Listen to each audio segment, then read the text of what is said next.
আমি ওনার legal wife.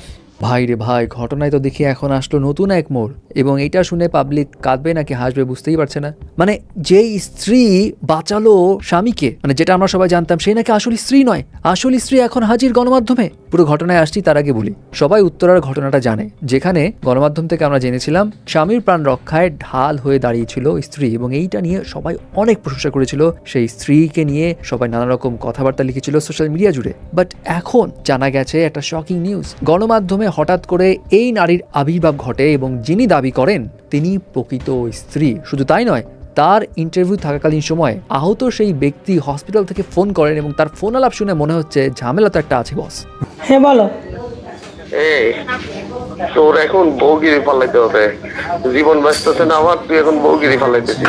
মানে এই নারীর দাবি হচ্ছে গণমাধ্যমে যেই নারী সেই আহত ব্যক্তির স্ত্রী হিসেবে সবাইকে পরিচয় দিয়ে আসছে, সে তো স্ত্রী নয়। তার সঙ্গে এই লোকটার কি সম্পর্ক সেটা প্রকৃত স্ত্রী জানেনই না। এবং তার কথা হলো, হতে পারে তার স্বামী নানা রকম কাজে অন্যরকম ভাবে একটা অবৈধ সম্পর্কে জড়িয়ে যায়, এবং সেই সম্পর্কের বিষয়টা এখন সবার সামনে চলে আসে গণমাধ্যমে ওই যে উত্তরার ঘটনাটা প্রকাশ হবার পর। এবং এই বিষয়টাই এখন তার স্বামী ধামাচাপা দিতে যাচ্ছে, এবং প্রকৃত স্ত্রীকেই মানা করছে সামনে আসতে, যেটা অফকোর্স যিনি আসল স্ত্রী তিনি মোটেও মানছেন না। গণমাধ্যমে ইন্টারভিউ দিচ্ছেন, যেটাতে হয়তোবা স্বামী এবং তার শ্বশুরবাড়ির লোকজনদের একটা অন্যরকম আপত্তি সৃষ্টি হয়েছে।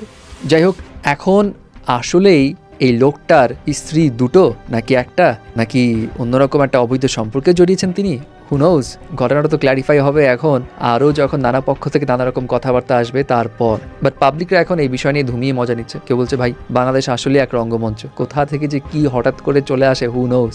আবার কেউ বলছে সত্য কখনো চাপা থাকে না, বস এইভাবেই বের হয়ে আসে।